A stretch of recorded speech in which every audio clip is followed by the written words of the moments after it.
parle-moi d'Airborne Solutions. Bah écoute, Airborne, on l'a créé avec des copains. Ça a commencé en 2020 en France. Un de nos premiers clients, c'était EDF, donc qui est l'équivalent d'Hydro, mais en France et en Europe. Et on faisait de la surveillance, notamment sur Cessna 210. Donc on a créé la société à la suite de ça. On faisait de la surveillance de panneaux solaires. Et puis de fil en aiguille, on a développé plusieurs activités un petit peu comme vous, donc notamment de vente, non, à la base, c'était des ferry flights. On voulait plus voler comme les pilotes.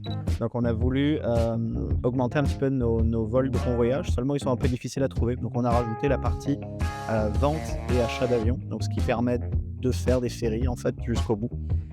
Et ensuite, plusieurs sociétés se sont greffées. Donc, on a Airborne Solutions dans un premier temps, donc qui est une société donc vente d'avions, achat et consulting. Donc, on peut faire différents types de missions. Ça peut être par exemple créer une compagnie aérienne, une école, ce genre de trucs. On a Airborne Academy, donc qui est une société plus pour de la formation de pilotes. Donc, formation en e-learning, ça peut être conversion de licence, différents types de formations. On aura Airborne Club. Airborne Club, c'est une plateforme, dans le fond, qui va mettre en relation des pilotes avec des propriétaires d'avions. C'est parti de mon expérience personnelle, où en fait, je cherchais à louer dans un système plus simple qu'un aéroclub ou qu'une société de pilotage, donc avec des avantages qui me correspondaient un petit peu plus.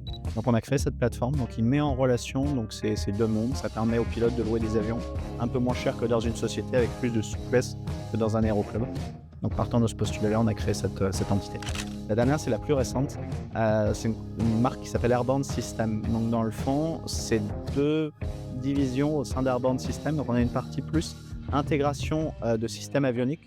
Donc on est en train de concevoir et de certifier un boîtier, un peu comme Sentry, un boîtier ADS-B, qui permet de rendre, en fait, pas rendre réellement un avion monopilote, mais ça permet d'avoir un e-copilote dans un avion qui serait par exemple pas équipé. On peut penser à un vieux King Air ou à un BG1900 par exemple. Donc l'idée, c'est de pouvoir avoir un copilote qui va donner des checklists électroniques, des checklists d'urgence ou alors des informations météo sur la navigation, ce genre de choses. Comme une béquille qui permet d'avoir une assistance supplémentaire dans l'avion. Donc ça, c'est la partie plus avionique. Et la dernière partie, c'est la vente beaucoup plus spécialisée, notamment d'avions militaires ou d'hélicoptères militaires à des fins plus gouvernementales ou d'organisations vraiment très très spécifiques.